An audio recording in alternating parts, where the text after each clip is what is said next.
My dear Wormwood, the real trouble about the set your patient is living in is that it is merely Christian. They all have individual interests, of course, but the bond remains mere Christianity. What we want, if men become Christians at all, is to keep them in a state of mind I call Christianity and, Christianity and the crisis. Christianity and the new order. Christianity and faith healing. Christianity and psychical research. Christianity and vegetarianism. Christianity and spelling reform. If they must be Christians, let them at least be Christians with a difference. Substitute for the faith itself some fashion with the Christian coloring. Work on their horror of the same old thing. The horror of the same old thing is one of the most valuable passions we have produced in humanity. And in this source of heresies in religion, folly in counsel, infidelity in marriage, and inconstancy in friendship, the humans live in time and experience reality successively. To experience much of it, therefore, they must experience many different things. In other words, they must experience change. And since they need change, the enemy, being a hedonist at heart, has made change pleasurable to them, just as he has made eating pleasurable.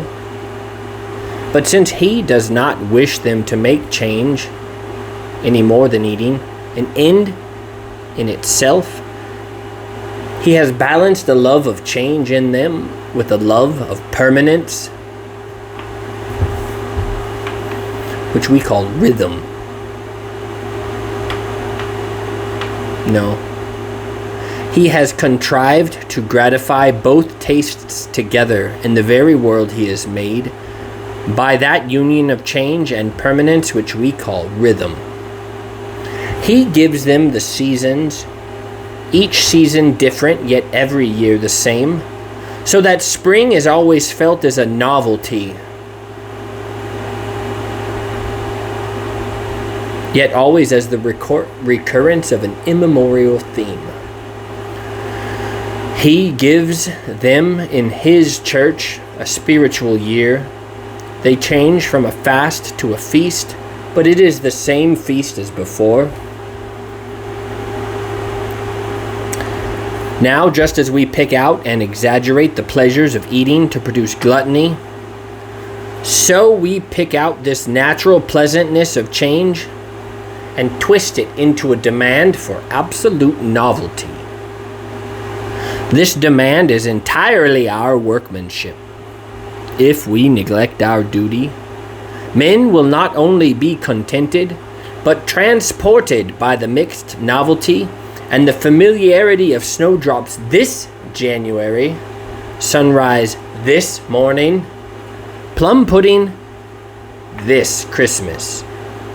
Children, until we have taught them better, will be perfectly happy with a seasonal round of games in which the conkers succeed hopscotch as regularly as autumn follows summer.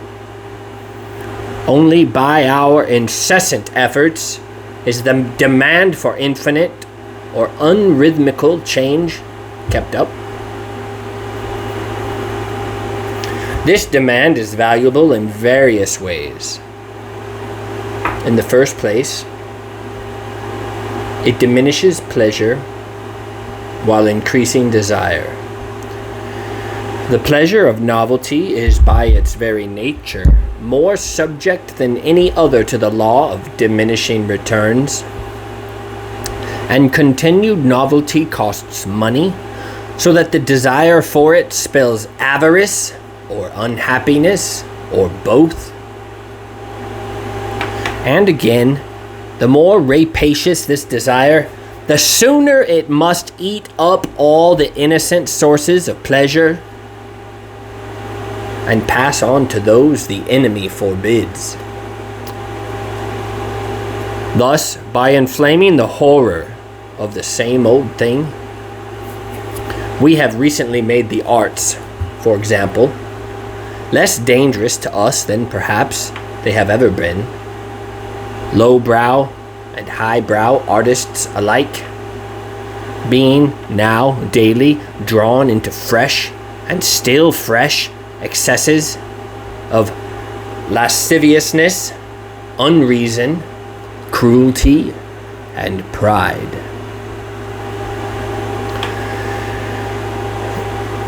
Finally, the desire for novelty is indispensable if we are to produce fashions or vogues. The use of fashion and thought is to distract the attention of men from their real dangers. We direct the fashionable outcry of each generation against those vices of which it is least in danger, and fix its approval on the virtue nearest to that vice which we are trying to make endemic. The game is to have them all running about with fire extinguishers whenever there is a flood, and all crowding to that side of the boat which is already near gunwale under. Thus we make it fashionable to expose the dangers of enthusiasm at the very moment when they are all really becoming worldly and lukewarm. A century later, when we are really making them all Byronic and drunk with emotion, the fashionable outcry is directed against the dangers of the mere understanding. Cruel ages are put on their guard against sentimentality, feckless and idle ones against respectability, lecherous ones against puritanism, and whenever all men are really hastening to be slaves or tyrants, we make liberalism the prime bogey. But the greatest triumph of all is to elevate this horror of the same old thing into a philosophy so that nonsense in the intellect may reinforce corruption in the will. It is here that the general evolutionary or historical character of modern European thought, partly our work, comes in so useful. The enemy loves platitudes. Of a proposed course of action, he wants men, so far as I can see, to ask very simple questions. Is it righteous? Is it prudent? Is it possible? Now, if we can keep men asking, is it in accordance with the general movement of our time? Is it progressive or reactionary? Is this the way history is going? They will neglect the relevant questions, and the questions they do ask are, of course, unanswerable, for they do not know the future. And what the future will be depends very largely on just those choices which they now invoke the future to help them make. As a result, while their minds are buzzing in this vacuum, we have the better chance to slip in and bend them to the action we have decided on. and great work has already been done. Once they knew that some changes were for the better and others for the worse, and others again indifferent, we have now largely removed this knowledge. For the descriptive adjective unchanged, we have substituted the emotional adjective stagnant. We have trained them to think of the future as a promised land which favored heroes attain,